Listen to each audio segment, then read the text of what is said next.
Okay guys, so on this lesson we're going to look at the importance of perspectives, and if you look at our learning objective here, it's going to be to understand how to identify a writer's perspective. So first of all we need to establish what does perspective mean.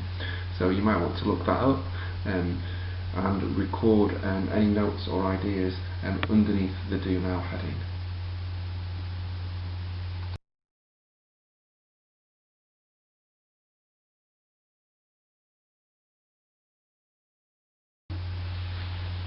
So perspective is a really key term for this lesson, and it is an attitude or a point of view towards something or somebody. And in this lesson we're going to really focus on identifying a writer's perspective. So having looked at a text, a writer's attitude or point of view towards the things that they are writing about. So not just what they're writing about, but what their attitude towards their topic is. It's really important to be able to identify a writer's perspective.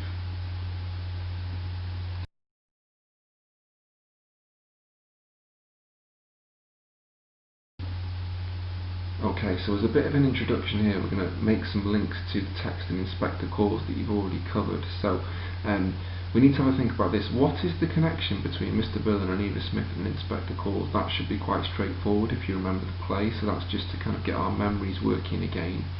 So these are the three questions that you need to have a think about, and then note down any ideas. So what is Mr. Berling's perspective on Eva Smith and her strike? So what does he think about Eva Smith going on strike from his factory?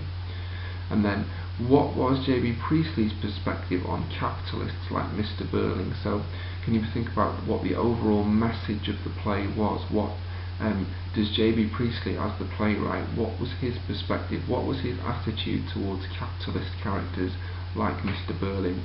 Did he present them sympathetically, so we're supposed to like them, or did he present them unsympathetically, where the audience is encouraged to dislike them or consider them to be foolish in some way? And finally, can you remember any contextual factors that influence Priestley's perspective? So you may have some information about J.B. Priestley's life or his own attitudes in his personal life that are reflected in his writing of the play. So we just need to note down answers to these questions. What is Mr. Berling's perspective on Eva Smith and her strike? What was J.B. Priestley's perspective on capitalists like Mr. Berling? And then if you can remember, any contextual factors that influence J.B. Priestley's perspective on capitalism.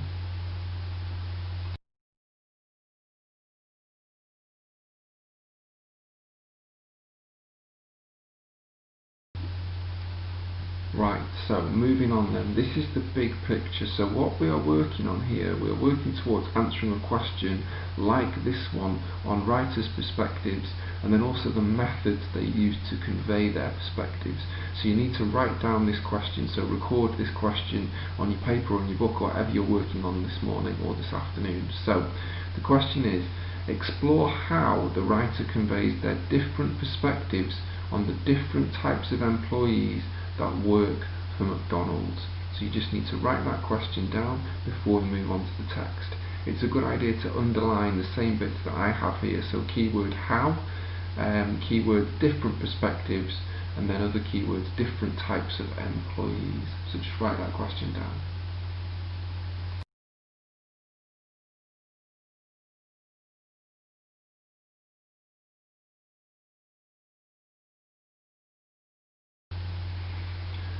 Right, so the first job here is to copy this link into your browser and to read this article about McDonald's workers and them going on strike.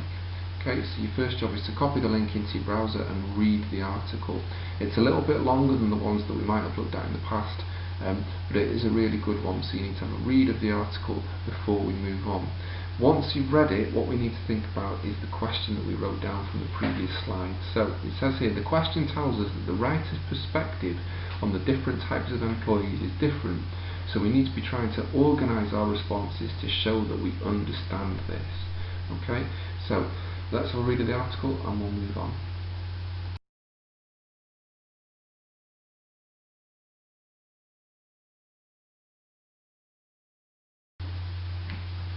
Okay, let's break this down then. So we're going to look at this extract from the article that you should have read from the link on the previous slide, and we're going to have a think about this. Who are the two different types of employees that the writer describes in the article, and what are the writer's perspectives? So what's the writer's attitude towards these types of employees? Okay, so let's have a look at this extract and we'll see what we come up with.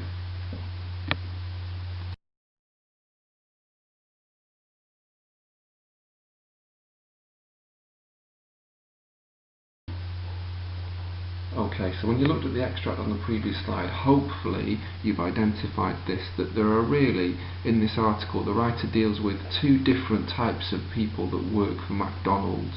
So the first type are what we'll call the everyday employees, so the people going on strike. Your everyday employees will be the type of people that if you went into McDonald's, they'd be the ones serving you, they'd be the ones cleaning the tables, they'd be the ones serving the food, that type of thing. So people who work in McDonald's restaurants that you might go to. The second type of employee that works for McDonald's, according to this article, are the managers or the executives. So the people who work in perhaps big offices or McDonald's headquarters, and they make big corporate decisions about McDonald's business strategy and that type of thing. So those are the two types of employees that the article deals with. So the everyday employees, so the people that are going on strike, and then the managers and the executives.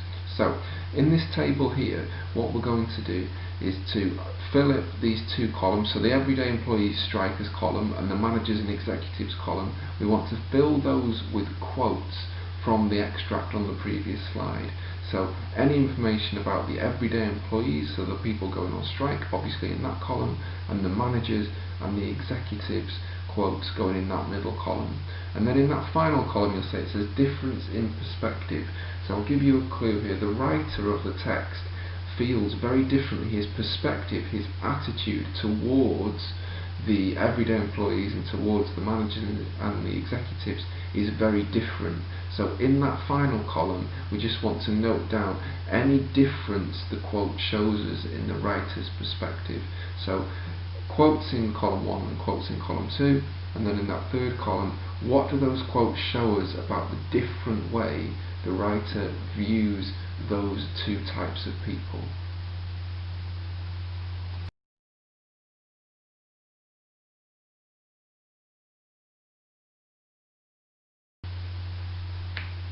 Okay, so this is our final task for this morning. So what we need to do here, we've got the question again, explore how the writer conveys their different perspectives from the different types of employees that work for McDonald's, and we've just planned that out on the previous slide. So you should now have on the table that you've set out your quotes about the everyday strikers and the quotes about the managers and the executives, and hopefully we have got some notes about the difference in perspective of the writer of those two different types of employees. So what you need to do, based on the quotes you've identified in your table, is to choose a pair of quotes. So one quote about the everyday employees, one quote about the managers or the executives. Really importantly, those quotes need to show you a difference in the writer's perspective. So you need to choose the two quotes you're going to pair up very, very carefully. So choose one about the everyday strikers and choose the second one about the managers and the executives, and try to make sure that those two quotes show you that the writer's perspective on those two types of employees is very different. Okay? Once you've chosen your quotes, you need to write up your analysis of those two quotes. So I've put some bullet points here to help you. So what you need to do is to identify the writer, so say who the writer is, explain who the two types of employees are in the article, and they're set out in the table for us on the previous slide, and then explain what the writer's perspective is on those two types of employees and how we know.